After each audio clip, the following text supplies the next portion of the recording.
I'm so tired of these like perfect superheroes. Like, if your favorite superhero is Superman, like, you probably look like this. Come on, really? The whole thing with Superman, he's like perfect and all that, and maybe he's a little too strong and blah blah blah. Other people in the Justice League, he partners with like a freaking bat, dude. Come on. All that stuff about, like the only reason that Batman was able to beat Superman is because Superman was like too moral and whatever. But if Superman wanted to, he could kill everyone. That's where like the idea of like Homelander and Omni-Man come from. And Superman is so like not even like that flawed.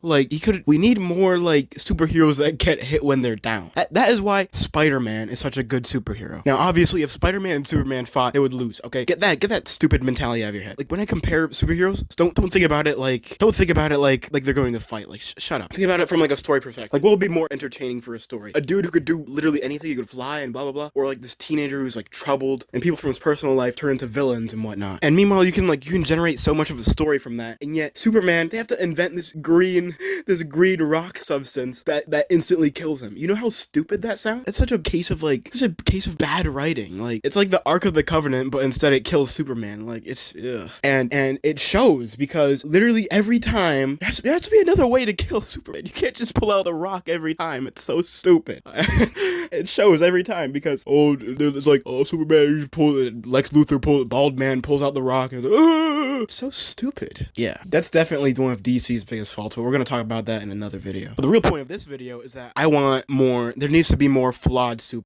So in a story, you want conflict. And what's even better is if you have conflict within the main character. And of course, Superman's like, I want to help the Earth, but I'm too strong, or something stupid like that. Like, in real talk, one time one of my friends said that their favorite, I said the exact same thing I said earlier. I mean, if your favorite superhero is Superman, then you probably look like this. And then they're like, but my favorite superhero is Superman. You are boring as all hell. And it's like the least valid like thing to say, bro. I would have been happier if you said like Lex Luthor or something. I don't know. All right, something that sometimes it can be hard to connect to your audience when it comes to like writing and all that, writing and all that. And one good way of doing this is to put something relatable in there. Now, what's relatable about Superman? Literally nothing. I don't know. He's white. Some people might be that. And when that green rock isn't in play, Superman's he's just invincible. Like, no one can stop him. Like, I guess, I don't know, Darkseid, but like, I feel like the only reason Darkseid exists is to combat Superman. And like, conflict is good and all, but like, when it's only like one of three things that rarely show up that can beat him, it's just dumb.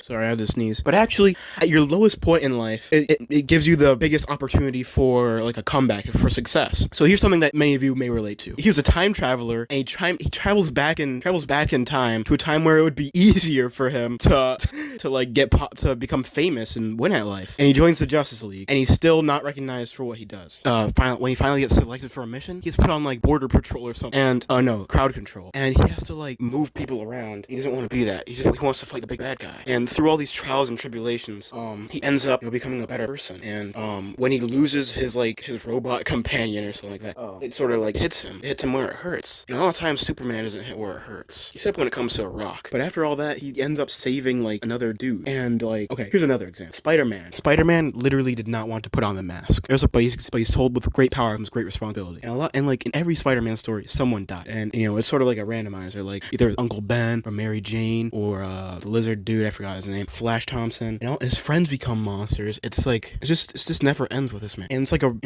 a running joke that like Spider-Man's always tormented, and like no matter what media he's in. And another thing, he's a teenager and he doesn't want to do something. How relatable is that? And like, I don't know, I just don't like Superman. Yeah. But what's the key here is that there's conflict in the person. And with Superman, it's like, well, I have to save the world no matter what. Sometimes they make Superman choose like, you can either save Lois or the world. Like, that's literally like, that's what they always do to him. That's like the only way to beat him. And then you have to have a green rock behind one of the things that you want him to choose. And Spider-Man's mortal, man. Much more than a green rock kill him. He all got killed by gun. Superman, though, he's too strong. So that's why Superman's stupid. But the reason Superman is just like, he's just not it, is because he's one of the least relatable superheroes of all time. I feel like his real purpose is that he's supposed to be more of a role model and less of an attainable person. I don't know, like someone to look up to, I guess. The reason why, Spider-Man's like, I think Spider-Man Superman, in my opinion, he's like the best superhero because he's literally just like a normal dude, and then he got bitten by like a spider. Obviously, you all know this, and he's a freaking teenager, and his life like sucks. Like he's a nerd, and he gets bullied, and it's too realistic. Like, and I can't relate to this buff white dude like another planet. I don't know. Maybe Superman would be like, I don't know. Like, I don't know. It's just like Superman just doesn't stick for me. But yeah, if your favorite superhero is Superman, they probably look like this. He doesn't have that. I don't even know. Like, we have instant empathy for him. Also, a trick that they this is slightly off topic, but a trick that they use in Breaking Bad to instantly make you feel for Walter White is by telling you that he has cancer in the first episode. That's exactly what they're doing here with Booster Gold. They're making sure that you know he was a loser, so that you don't, like hate him for how arrogant he is, because he's always down. A good fight, and Superman's just like, what's his only flaw? Like, not even physically. Like, I guess The Rock. Then like, I don't know, man. Yeah, that's really all. I haven't even watched that many things with Superman in it, but whenever it comes to flaws, it's usually just like his girlfriend or a rock. Yeah. What they did with Superman in Justice League Unlimited is pretty good too. You should watch my video on that. But yeah, thanks for watching. Yeah.